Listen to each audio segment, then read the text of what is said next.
बिस्मिल्लाहिर्रहमानिर्रहीम। अस्सलामु अलैकुम नाजरीन, आप देख रहे हैं सरप्राइजिंग फैक्ट्स उर्दू। नाजरीन, बादशाहत एक ऐसा तर्ज हुकूमत होता है जिसमें बादशाह वक्त तमाम तर इख्तियारात का सरचश्मा होता है। इसकी इजाज़त और मंशा के बगैर रियासत के अंदर किसी भी अमल को जुर्म समझा जाता है। आप यूँ कह लें कि बादशाहत और जमहूरियत एक दूसरे के मुतज़ाद हैं। सऊदी अरब इस खित्ते का एक ऐसा मुल्क है जिसके वतन अजीज़ पाकिस्तान के साथ अच्छे सफारती ताल्लुकात हैं। इन्हीं अच्छी तरक्कात का फ़ायदा उठाते हुए लाखों पाकिस्तानी तारकीन वतन सऊदीया में हसूल रोज़गार के लिए पिछली कई दहाइयों से मुकीम हैं, जिनमें लाखों बिलाशुबा नासाजगार हालात की बिना पर वतन वापस भी लौट चुके हैं। नाज़रीन, इन सब बातों का जिक्र हम इसलिए कर रहे हैं क्योंकि सऊदी अरब के अंदरूनी मामलात हमेशा से पाकिस्तान पर भी असरअंदाज होते रहे हैं। इसकी वजह हम आपको वीडियो के आखिर में बताएंगे। नाज़रीन, आज की इस वीडियो में हम सऊदी वली अहद मोहम्मद बिन सलमान की बायोग्राफ़ी आपकी खिदमत में लेकर हाजिर हुए हैं, क्योंकि बादशाहत में बादशाह अपना तख्त संभालने के बाद अपना जानशीन मुकर्रर करता है, जिसे क्राउन प्रिंस या वली अहद कहा जाता है।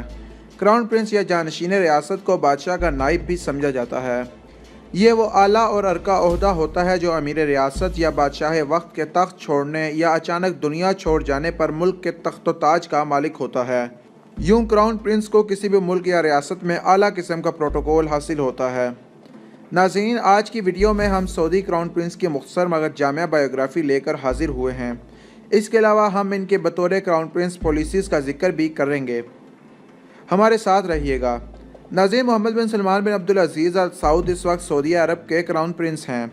ये सऊदी अरब के मौजूदा बादशाह सलमान बिन अब्दुल अज़ीज़ अल सऊद के बेटे होने के साथ साथ सऊदी अरब के डिप्टी वज़ीर आज़म और वज़ीर दिफ़ा भी हैं। उन्हें दुनिया का कम उम्र तरीन वज़ीर दिफ़ा होने का एजाज़ भी हासिल है। इसके अलावा ये house of Saud royal court के चीफ़ और council for economics and development के चेयरमैन भी हैं। 23 जनवरी 2015 को ताज सऊदी अरब संभालने के बाद 21 जून 2017 को सलमान बिन अब्दुल अज़ीज़ ने अपने बेटे मोहम्मद बिन सलमान को अपना नाइब मुकर्रर किया, यानी अपना क्राउन प्रिंस मुकर्रर किया। इससे पहले सऊदी अरब के क्राउन प्रिंस खलीफा सलमान बिन अब्दुल अज़ीज़ के भतीजे मोहम्मद बिन नाइफ थे, मगर अमीर रियासत ने मोहम्मद बिन नाइफ से तमाम तर इख्तियारात वापस लेकर अपने बेटे मोहम्मद बिन सलमान के सुपुर्द कर दिए। ये फैसला पूरी अरब दुनिया और अक़वाम आलम के लिए बहुत ही हैरान कुन साबित हुआ। यूँ देखते ही देखते मोहम्मद बिन सलमान गोल्फ रियासतों और पूरी दुनिया के इलेक्ट्रॉनिक और प्रिंट मीडिया में तवज्जो का मरकज़ बन गए।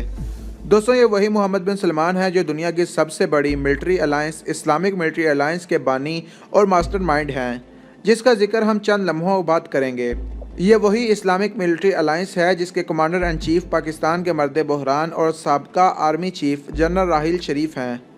नाज़रीन, मोहम्मद बिन सलमान बिन अब्दुल अज़ीज़ अल सऊद 31 अगस्त 1985 को सऊदी अरब के शहर जद्दा में पैदा हुए। ये सऊदीया के शाही ख़ानदान से तल्लुक़ रखते हैं। ये king Salman of Saudi Arabia के बेटे हैं। इनकी माँ का नाम फ़ायदा बिनते फ़ाहिले बिन सुल्तान बिन हतलीम है, जो अल अजमान कबीले के सरदार रुकान बिन हतलियान की पोती हैं। प्रिंस मोहम्मद बिन सलमान अपने बहन भाइयों में सबसे बड़े हैं। उन्होंने अपनी इब्तदाई तालीम सऊदी अरब से ही हासिल की। इसके अलावा ये किंग साउद यूनिवर्सिटी से कानून के अंदर बैचलर्स डिग्री भी इम्तियाजी नंबरों के साथ हासिल कर चुके हैं। बैचलर्स डिग्री मुकम्मल करने के बाद ये कई सालों तक प्राइवेट सेक्टर में काम करते रहे। प्राइवेट सेक्टर का तजर्बा हासिल करने के बाद अपने बाप के साथ सऊदी अरब की सियासत में बतौर अपने बाप के करीबी साथी शामिल हो गए। जब उनके बाप को रियाज का गवर्नर बनाया गया तब ये बतौर स्पेशल एडवाइज़र अपने बाप के साथ शामिल हो गए। यूँ इनकी अमली सियासत का बाकायदा आगाज़ हो गया। नाज़रीन, शहज़ादा मोहम्मद बिन सलमान बहुत ही इनकलाबी किस्म के इंसान हैं। 23 जनवरी 2015 को जब किंग अब्दुल्ला का इंतकाल हुआ तो इनके वालिद किंग सलमान ने जब सऊदी तख्त संभाला तो इनको इनके बाप की जानिब से सऊदी मिनिस्टर और डिफेंस बना दिया गया, जो बिलाशुबा एक बहुत बड़ी जिम्मेदारी थी, क्योंकि जब उन्होंने वज़ीर दिफ़ा की वसारत संभाली तब यमन में सिविल वार अरूज पर थी। इस वार में प्रिंस मोहम्मद बिन सलमान ने कलीदी किरदार अदा किया। शहज़ादा मोहम्मद बिन सलमान ने बहुत ही मुख्तसर से अरसे में अपनी बेबाक शख्सियत से दुनिया भर की तवज्जो अपनी तरफ मबजूल करवा ली, जिसमें 2015 का एक वाक़या काबिल ज़िक्र है, जब किंग सलमान और अमेरिकन सदर बराक ओबामा के दरमियान मीटिंग में प्रोटोकॉल को तोड़ते हुए बराह रास्त बराक ओबामा से मुखातिब होकर नाकाम अमेरिकन पॉलिसी पर कड़ी तनकीद की।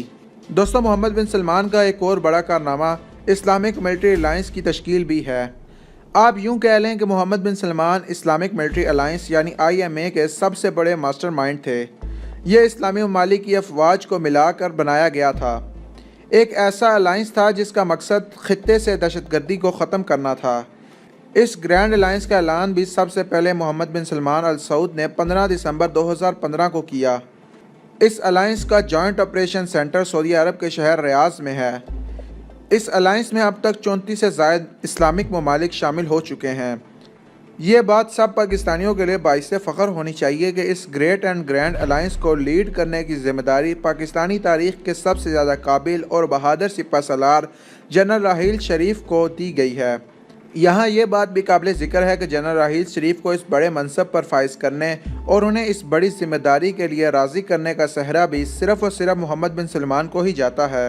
ناظرین، جنرل راحیل شریف اس الائنس کے کمانڈر ان چیف بننے کے لیے بالکل بھی راضی نہیں تھے، کیونکہ ان کی اس الائنس کا حصہ بننے سے پہلے چند شرائط تھی، کیونکہ اس الائنس میں صرف ایسے ہی ملکوں کو شامل کیا گیا تھا جن میں سنی گورنمنٹ ہو۔ ایسے ملک جن میں شیعہ گورنمنٹ کا غلبہ ہو اسے اس الائنس میں شامل نہیں کیا گیا تھا۔ جنرل راحیل شریف نے جو 3 شرائط رکھی تھی ان میں ایک شرط یہ بھی تھی کہ ایران کو اس گرینڈ الائنس کا حصہ بنایا جائے، نہیں تو وہ یہ کانٹریکٹ ہرگز سائن نہیں کریں گے۔ اس الائنس میں پاکستان، افغانستان، بحرین، مصر، اردن، کویت، لبنان، ملیشیا، عمان، قطر، سعودی عرب، ترکی، متحدہ عرب امارات اور فلسطین جیسے چند اور بڑے بڑے ممالک شامل ہیں۔ ناظرین، موجودہ سعودی گورنمنٹ اور پرنس محمد بن سلمان کی پالیسیز بلا شبہ دیگر سعودی گورنمنٹ کی نسبت الگ ہی ہیں۔ اس گورنمنٹ کا زیادہ تر فوکس سال 2012 سے اب تک دفاع پر زیادہ رہا ہے۔ افسوس کے ساتھ سال 2015، 16، 17 اور 18 میں ہزاروں بلکہ لاکھوں پاکستانی سعودی عرب سے کسی نہ کسی صورت میں نکال دیے گئے یا پھر تنخواہیں نہ ملنے کے باعث وہ واپس آ گئے۔ ایسا صرف پاکستانیوں کے ساتھ ہی نہیں بلکہ دیگر ملکوں کے ورکرز کے ساتھ بھی ہوا، اور وہ بھی اپنے ملکوں کو تیزی کے ساتھ واپس لوٹ رہے ہیں۔ ایسا کیوں ہوا؟ ایسا صرف اس لیے ہوا کیونکہ سعودی گورنمنٹ نے اپنا سارا پیسہ اپنے دفاع میں لگا دیا تھا اور سعودیہ کی چند بڑی کنسٹرکشن کمپنیز دیوالیہ ہو چکی تھی، جس کا نتیجہ لاکھوں روپے خرچ کر کے جانے والے ہمارے مزدوروں کو بھگتنا پڑا۔ ناظرین، دوسرے سعودی شاہی خاندان کے اراکین کی طرح محمد بن سلمان بھی نہایت عیاش اور شاہانہ قسم کے انسان ہیں۔ یہ اگر غریبوں کے منہ سے نوالا چھین کر انہیں بے روزگار کر سکتے ہیں تو وہیں یہ اپنے شاہانہ شوق پورا کرنے کے لیے کروڑوں روپے کی مالیت کی چیزیں بھی خرید سکتے ہیں۔ اس کا اندازہ آپ نیو یارک ٹائمز کی اس رپورٹ سے لگا سکتے ہیں کہ ایک دفعہ محمد بن سلمان کو 500 ملین یورو کی ایک یاٹ پسند آ گئی۔ انہوں نے کھڑے کھڑے وہ یاٹ 500 ملین یورو کی خطیر لاگت سے خرید لی۔ اس واقعے کو انٹرنیشنل میڈیا کی جانب سے کڑی تنقید کا نشانہ بھی بنایا گیا تھا۔ تو دوستوں، میں امید کرتا ہوں کہ آپ کو ہماری آج کی یہ ویڈیو ضرور پسند آئی ہوگی۔ اگر آپ اس طرح کی مزید ویڈیوز دیکھنا چاہیں تو آپ ہمارے چینل کو ضرور سبسکرائب کریں، اس ویڈیو کو لائک کریں اور نیچے کامنٹ سیکشن میں اپنے خیالات کا اظہار ضرور کریں۔ Thanks for watching.